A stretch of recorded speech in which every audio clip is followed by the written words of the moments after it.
నమస్తే. ప్రస్తుతం మన స్టూడియోలో ప్రముఖ ఐకాన్ ఆస్ట్రాలజర్ గట్టుపల్లి సురేష్ బాబు గారు ఉన్నారు.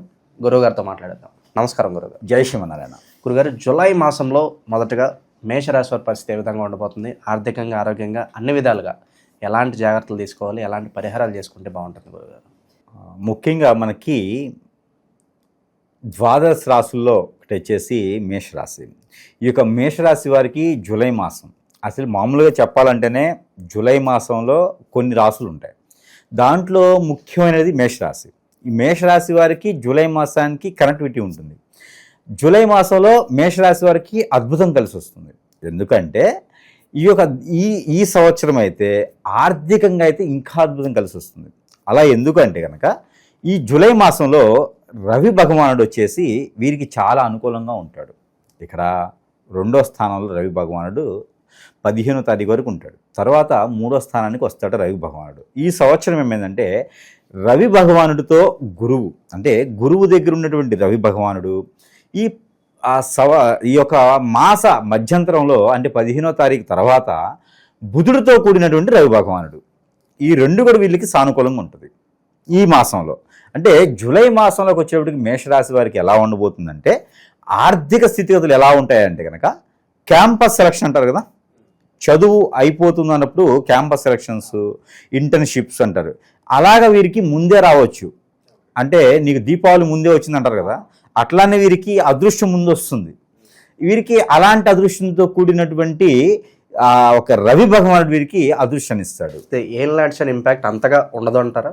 ఏళ్ళనాటి శని ఉంటుంది, కానీ 12వ స్థానంలో ఉన్నటువంటి మీనరాశిలో ఉన్నటువంటి శని భగవాను వల్ల మేషరాశి వారికి ఇబ్బంది ఉంటుంది. ఆరోగ్య సమస్యలు కావచ్చు, అది ఏంటంటే కొంతవరకు మాత్రమే. ఇప్పుడు అశ్విని నక్షత్రం, భరణి నక్షత్రం, కృతిక, ఇట్లా 3 నక్షత్రాలు ఉంటాయి. దీంట్లో అశ్విని నక్షత్రం వాళ్ళకి మాత్రమే కొంతమేర శని భగవాన్ యొక్క అశుభ దృష్టి ఉంది. అందులోనూ వీరికి శని భగవాన్ యొక్క దశాంతర దశలు కానీ, రవి దశాంతర దశలు కానీ, బుధ దశ రవి అంతర దశలు, బుధ భగవాన్ యొక్క దశాంతర దశలు కానీ ఉంటే వారికి శని భగవానికి సంబంధించినటువంటి ఆ ఒక చెడు ప్రభావం అనేది కనిపిస్తూ ఉంది.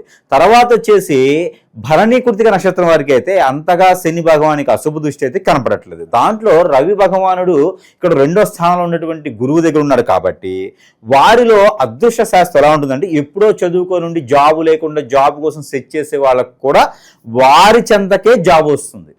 అలాంటి అదృష్టం వచ్చేలాగా ఉంది ఈ యొక్క జూలై మాసం. అది కూడా ఏంటి, 15వ తారీఖు లోపు, ఏది జూలై 15వ తారీఖు లోపే ఇలాంటి అదృష్టం ఉంది. కానీ నా కెపాసిటీకి, నా క్యాపబిలిటీకి, నాకున్నటువంటి పోత్పరానికి, బలానికి నాకు ఈ ఒక 10,000 రూపాయల జాబేనా, 20,000 రూపాయల జాబేనా అని చేయదలుచుకోకూడదు. వచ్చిన అవకాశాన్ని కళ్ళకద్దుకొని తీసుకోవాలి. దాని నుంచి మనకి రానున్న కాలంలో ఇంకా గొప్ప అదృష్టం వస్తుంది. కాబట్టి జూలై మాసం 15వ తారీఖు లోపు కనుక మేషరాశి వారికి ఎలాంటి అవకాశం వచ్చినా సరే ఖచ్చితంగా అందిపుచ్చుకోవాలి. వారు నాకుతో మాట్లాడట్లేదు, నాతో గొడవ పడ్డారు, శత్రు నుంచి వచ్చిన జాబ్ నాకు వద్దు, వాళ్ళ సొమ్ము నేను తినను, ఇలాంటివి పెట్టుకోకూడదు. ఈ పంతాలకు పోతే ఖచ్చితంగా ఇబ్బంది పడేదానికి అవకాశం ఉంది. మళ్ళీ వీళ్ళకి జాబ్ కావాలంటే మళ్ళీ ఒక 3 మాసాలు ఆగాల్సిందే. అందుకని వచ్చే అవకాశాన్ని ఖచ్చితంగా సద్వినియోగం చేసుకోవాలి. మరొకటి, ఆర్థికంగా వీరికి చాలా అద్భుతంగా ఉంది. ఎలా అంటే పంట భూముల్లో పంటలు వేస్తే ఆ పంటలు కూడా వచ్చేలా ఉన్నాయి. నష్టపోతామనుకుని రేటు పెరుగుతాయి. అది మిరపకాయ కావచ్చు, లేకపోతే సపోటాలు కావచ్చు, మిర్చి కావచ్చు, ఇంకోటి ఏ పంట వేసినా, నిమ్మ కావచ్చు. ఇప్పుడు ఆల్రెడీ కొన్ని రకాల పంటలు తగ్గిన రేట్లు, అవి కూడా రేట్లు పెరిగేలా కనిపిస్తుంది నాకు జూలై 15వ తారీఖు తర్వాత. అంటే సూర్య భగవానుడు ఈ బుధుడి దగ్గరికి ఎప్పుడైతే వస్తాడో అప్పటి నుంచి వీరికి పంట పొలాల్లో ఉన్నటువంటి పంట నుంచి వచ్చేటువంటి ఆదాయం, గోడాల్లో పెట్టినటువంటి స్టాక్ గోడంలో పెట్టినటువంటి వాటికి వచ్చేటువంటి ఆదాయం, వనరులు, అలానే మాటల ద్వారా సంపాదించేటువంటి, తెలివితేటలు సంపాదించేటువంటి వనరులు, అలానే వీరికి ఏంటంటే మేషరాశి వారికి తమ్మిని బిమ్మిని చేయగలుగుతారు, బిమ్మిని తమ్మిని చేయగలుగుతారు. వీరికి ఉన్నటువంటి కెపాసిటీ అంటే చెడు కోసం కాదు, మంచి కోసమే. అంటే 100 మందినైనా ఒక ధాటికి తీసుకురాగలుగుతారు వీరు. అంటే వీరి లక్షణాలను బట్టి కూడా 100 మందిని కూడా వీరు సమానం చెప్పగలుగుతారు అనమాట. అందుకని వీరికి ఉన్నటువంటి ఆ ఒక నాలెడ్జ్ ఈ యొక్క జూలై 15వ తారీఖు తర్వాత రవి భగవానుడు బుధుడి దగ్గరికి రాగానే వీరికి అది ఫలిస్తుంది. వీరికి ఉన్నటువంటి బుధాదిత్య యోగం ఏదైతే ఉందో అది ప్రారంభమవుతుంది. ఎప్పటి నుంచి అంటే 16వ తారీఖు జూలై మాసం 2025 సంవత్సరం నుంచి. ఇది ఖచ్చితంగా వాళ్ళకి 11 రోజులు ఉంటుంది. ఈ 11 రోజులు అంటే నెల చివరి వరకు అలా కొనసాగుతూ అమావాస్య వరకు కూడా అలా ఉంటుందన్నమాట. అంటే 15వ తారీఖు నుంచి 16 అంటే 26, మనకి 27వ తారీఖు అమావాస్య.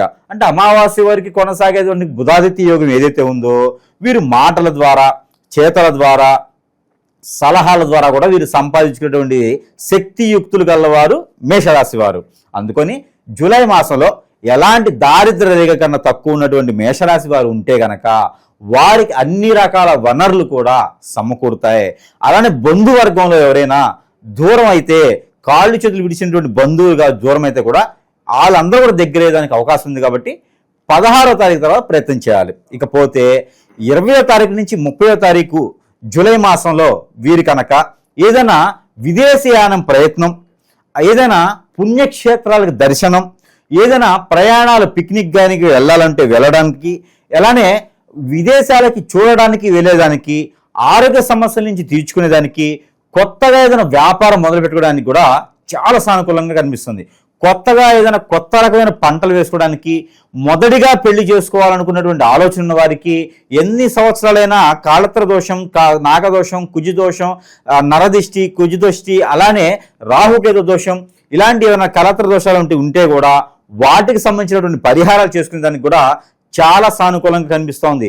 ఈ యొక్క జూలై మాసంలో ఈ యొక్క మేషరాశి వారికి ఏ చిన్న పరిహారం చేసినా, ఏ చిన్న వస్త్ర వాహన, అలానే భూదానం, గోదానం, అలానే ఏ దానం చేస్తే కూడా వారికి 100% రిజల్ట్ ఉండి ఈ మాసంలో వారికి మంచి చేసేదానికి సానుకూలంగా అనిపిస్తుంది.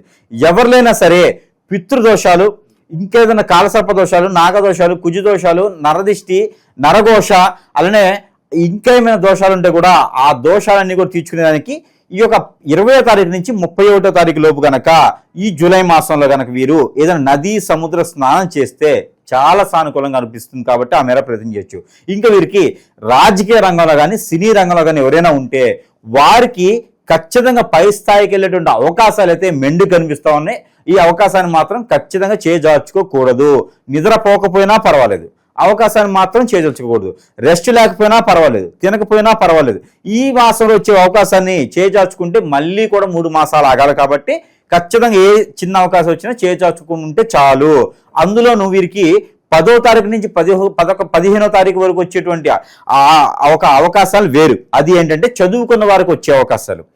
15వ తారీఖు తర్వాత నుంచి వచ్చేటువంటి అవకాశాలు చదువు లేకపోయినా, నాలెడ్జ్ ఉన్నా, చేయగల కెపాసిటీ, క్యాపబిలిటీ ఉన్నా కూడా వారికి కూడా అవకాశాలు వస్తాయి. కాబట్టి అందిపుచ్చుకోవాలి. ఇకపోతే మేషరాశిలో స్త్రీలు, వీరికి విదేశీయానం కానీ, లేదంటే ఏదైనా అమ్మవారి దర్శనం చేసుకుంటే కూడా 20వ తారీఖు నుంచి 31వ తారీఖు లోపు కనుక వీరు ఏదైనా కుంకుమర్చన లాంటివి చేయించుకుంటే చాలా సానుకూలంగా ఉంటుంది. కాబట్టి ఆ మేర ప్రయత్నం చేయొచ్చు.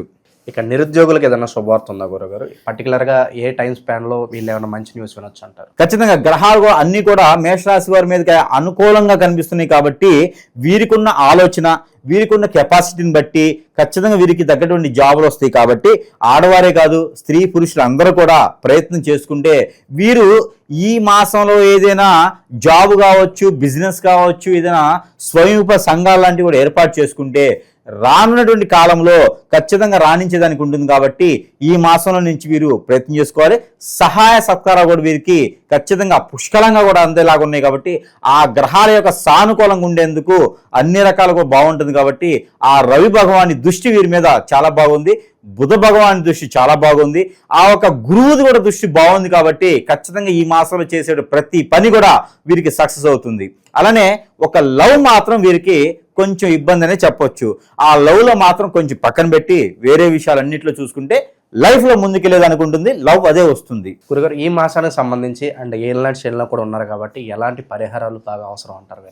జూలై మాసంలో ఎలానో ఆశానం ఉంది. కాబట్టి ప్రాంతీయ దాని ప్రకారంగా కొన్ని ప్రాంతాల్లో అయితే బోనాలన్నీ చేస్తారు, అమ్మవారికి సేవ అని చేస్తారు, కొలుపులు అని చేస్తారు. కొన్ని ప్రాంతాల్లో మనకి ఒక ప్రాంతీయ భాషను బట్టి వీరేంటంటే కొలుపులు, అలానే సేవలు, అలానే నవరాత్రులు, ఆషాఢంలో బోనాలు ఇలా చేస్తారనమాట. వారి పద్ధతి ప్రకారంగా బోనాలు అమ్మవారికి చేసుకోవడం, గ్రామ దేవతకి పూజించుకోవడం, గ్రామ దేవతకు మొక్కుబడులు నుండి తీర్చుకోవడం ద్వారా వీరికి ఉండేటువంటి పూర్వీకుల శాపంతో పాటు అమ్మవారి ఒక అనుగ్రహం కూడా వీరికి ఉంటుంది. ఆ నవగ్రహాల యొక్క అశుభ దృష్టి కూడా శుభ దృష్టిగా మలుచుకునేందుకు అవకాశం ఉంది. కాబట్టి ప్రతి ఒక్కరు వారి వారి ప్రాంతీయ ఆచార ప్రకారంగా గ్రామ దేవతని కొలవటం, ఇంటి అమ్మవారిని కొలవటం, మొక్కుబడులు తీర్చుకోవడం అనేది ఈ యొక్క ఆషాఢ మాసంలో చాలా ప్రసిద్ధి. కాబట్టి ఆ మేర ప్రయత్నం చేయవచ్చు. అలానే నరబలి చేయడం, జంతు బలి చేయడం అనేది చాలా ప్రమాదకరమైంది. కాబట్టి అలాంటి బలులు అనేది చేయకుండా మొక్కుబడులు తీర్చుకోవాలి. అలానే వీరికి ఇంట్లో ఎవరైనా సరే మేషరాశి వారు ఉంటే గనక మేషరాశి వారికి ప్రత్యేకమైన రెమెడీ ఇది. మేషరాశి వారు చిన్నవారైనా పెద్దవారైనా ఆపై పెద్దవారైనా వారు ఏ రంగంలో ఉన్నా కూడా ఒక 56 రూపాయలు ఏదైనా ఒక మంగళవారం రోజున ఈ యొక్క మాసం మొత్తంలో ఏ రోజైనా చేయొచ్చు. ఏదైనా ఒక మంగళవారం రోజున చేస్తే అంటే ఏ మంగళవారం అయినా చేయొచ్చు. ఒక మంగళవారం రోజున సాయం సంధి వేళలో ఒక 56 రూపాయలు చిల్లర తీసుకొని, చిల్లర అంటే మనకి నోట్లైనా చిల్లరైనా ఏదైనా సరే డబ్బులు, ఒక 56 రూపాయలు డబ్బులు తీసుకొని తనకి తానుగా ఆ 56 రూపాయలతో ఒక చిటికెడు తెల్ల ఆవాలు తీసుకోవాలి. అలానే ఒక 10 గ్రాములు ఇంగువ తీసుకోవాలి. తీసుకున్న తర్వాత ఈ 3 కలిపేసి ఒక గ్రీన్ కలర్ క్లాత్లో చుట్టాలి. ఒక గ్రీన్ కలర్ క్లాత్లో చుట్టేసి వారికి వారిగా తల చుట్టూతా ఇలాగా 7 సార్లు దిష్టి తీసుకోవాలి. ఈ దిష్టి తీసుకున్న దాన్ని పారేటువంటి నీటిలో వేసేయాలి. ఇలా వేయడం ద్వారా వారికి ఉన్నటువంటి ఆర్థిక స్థితిగతులు, వారికి ఉన్నటువంటి అనారోగ్య స్థితిగతులు, వారికి ఉన్నటువంటి ఏవైతే నరదిష్టి, నరఘోష, ఏదైతే మాటపడాల్సిన తత్వము, భార్యాభర్తల మధ్య నెరుసులుబాటు, ఇవన్నీ కూడా వారికి సౌలభ్యం ఉంటుంది. ఆ నవగ్రహాల నుంచి కూడా వీరికి అదృష్టం వస్తుంది. ఈ యొక్క చిన్న పరిహారం వీరు చేసుకోవాలి. వీరు మరొక పరిహారం అంటే అమ్మవార్లకి చేయాలి, ఎక్స్ట్రాగా ఇది చేయాలి. ఇంకొక పరిహారం ఏంటంటే కనుక కళ్ళు శాఖ, ఏదైనా అమ్మవారి ఆలయంలో కళ్ళు శాఖ పెట్టేసి పెద్ద ఉల్లిపాయ, పుట్నాల పప్పు నైవేద్యం పెట్టాలి. ఇది ప్రతి ఒక్కరూ చేయొచ్చు. కులంతో, మతంతో, గోత్రంతో సంబంధం లేదు, ప్రాంతంతో సంబంధం లేదు. అమ్మవారి ఆలయం అయితే చాలు, లేదా బొడ్రాయి అయితే చాలు. ఊళ్ళలో మనకి బొడ్రాయి అని కూడా ఉంటుంది. అక్కడైనా కూడా పెట్టేటువంటి సదుపాయం, విధానాలు ఉన్నాయి, పెట్టవచ్చు. అలా చేయడం ద్వారా వీరికి ఉన్నటువంటి అన్ని రకాల దోషాలు కూడా ఖచ్చితంగా పటాపంచలు అవుతాయి.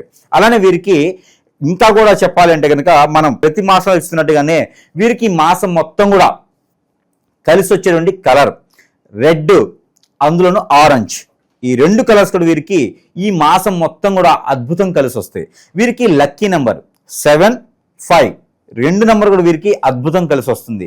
ఇక వీరికి పోతే వారం, మంగళవారం, శుక్రవారం, ఈ 2 కూడా వీరికి చాలా అద్భుతం కలిసి వస్తుంది. ఏదైనా జాబు పరంగా కావచ్చు, ఏదైనా సరే పెళ్లి సంబంధాలు కూర్చోడానికి, శుభకార్యాలు పాల్గొనడానికి ఏదైనా ఉంటే కూడా ఈ యొక్క మంగళవారం, శుక్రవారం రోజున కనుక వీరు చేస్తే ఖచ్చితంగా వీరికి ఫలిస్తుంది. అలానే వీరికి మరొక అద్భుతమైనటువంటిది ఏంటంటే మన గ్రహాలు సానుకూలంగా ఉండేందుకు, ఆ గ్రహాల నుంచి సానుకూలంగా పొందేందుకు నెంబర్ పారాయణం చేసేందుకు కూడా మనం ఇస్తడం జరుగుతూ ఉంది. దాని తగ్గట్టు మేషరాశి వారు జూలై మాసం మొత్తం కూడా పారాయణం చేసేటువంటి నెంబర్ 9963-423 9963-423 ఈ యొక్క నెంబర్ని కనుక ప్రతిరోజు పారాయణం చేసుకోవాలి. అది 150 టైమ్స్ పారాయణ చేసినట్టయితే ఖచ్చితంగా కలిసి వచ్చేదానికి ఉంటుంది. ఆ పారాయణం వచ్చేసి ఏదైనా డ్రై ఫ్రూట్స్ చేతిలో పెట్టుకొని పారాయణ చేసినట్టయితే, ఆ పారాయణ చేసిన తర్వాత వీరు భుజించినట్టయితే వీరి కొన్ని దోషాలన్నీ కూడా పటాపంచలేదానికి అవకాశం ఉంది. మేషరాశి వారు ఖచ్చితంగా జూలై మాసంలో అదృష్టవంతులయ్యేందుకు మొదటి అడుగు మేషరాశి వారికి ఈ యొక్క మాసం నుంచి మొదలవుతుంది. ప్రయత్నం చేసి అదృష్టవంతులు అవ్వచ్చు. ఓవరాల్గా మేషరాశి వాళ్ళందరికీ కూడా జూలై మాసంలో ఏ విధంగా ఉండబోతుందో మీ మాటలో చాలా బాగా వివరించారు. ధన్యవాదాలు.